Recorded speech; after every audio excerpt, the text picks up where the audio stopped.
La police a confirmé être intervenue mardi au siège de la société YouTube, filiale de Google, à San Bruno en Californie, pour neutraliser une femme munie d'une arme à feu, dont elle a fait usage sur les lieux. Nous répondons à un tireur actif. Merci de rester éloigné de Cherry Ave et Bailly, l'adresse du siège du groupe, a tweeté la police de San Bruno, qui n'a pas donné d'informations sur le tireur, ou sur d'éventuelles victimes. Selon CNN, 4 blessés auraient été transportés à l'hôpital, et d'après la chaîne Fox, il pourrait y avoir de nombreuses victimes hospitalisées. Le tireur, qui, selon la police, serait une femme, se serait suicidé. D'après un témoin indirect de la scène citée par CNN, une femme a fait irruption au moment du déjeuner, et semblait tirer sur une personne en particulier.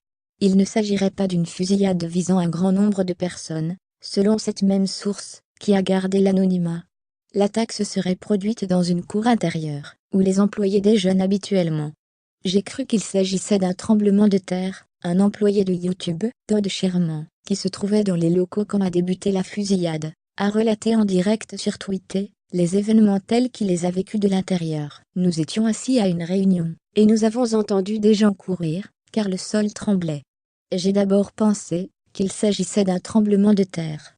Nous nous sommes dirigés vers la sortie, et nous avons vu encore plus de personnes courir, et quelqu'un a dit qu'il y avait une personne, avec une arme à feu.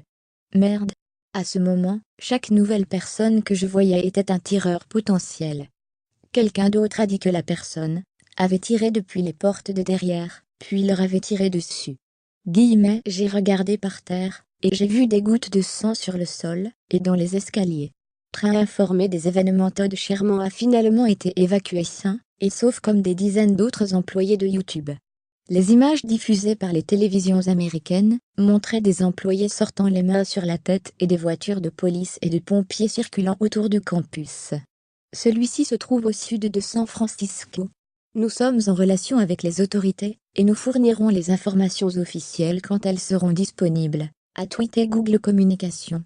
Le chef de la police de San Bruno a prévu une conférence de presse à 14h30 locale 21h30 GMT. Le président Donald Trump a été informé de l'événement, a précisé la Maison-Blanche. Le débat sur les armes à feu aux États-Unis divise l'opinion publique, notamment après la tuerie commise dans une école à Parkland en Floride, le 14 février qui a fait 17 morts. Plus de 1,5 million de personnes ont participé le 24 mars aux États-Unis à la marche For Our Life demandant un plus grand contrôle des armes à feu. Ces rassemblements sont les plus importants du pays en au moins 2 décennies.